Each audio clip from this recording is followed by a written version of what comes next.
تصور کی چڑیاں اڑی تو کھلا ہے، یہ چڑیاں نہیں چوٹیاں ہیں جنہیں پر لگے ہیں،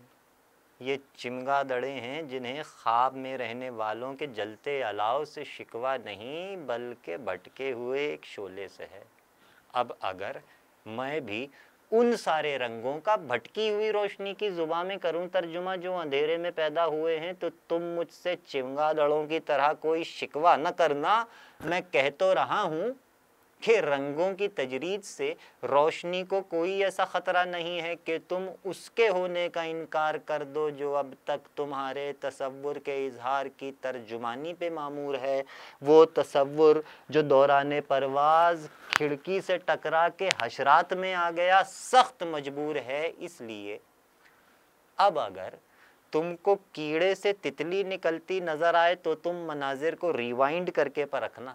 سمجھنا کہ منجھ روپ بہروپ ہرگز نہیں ہے۔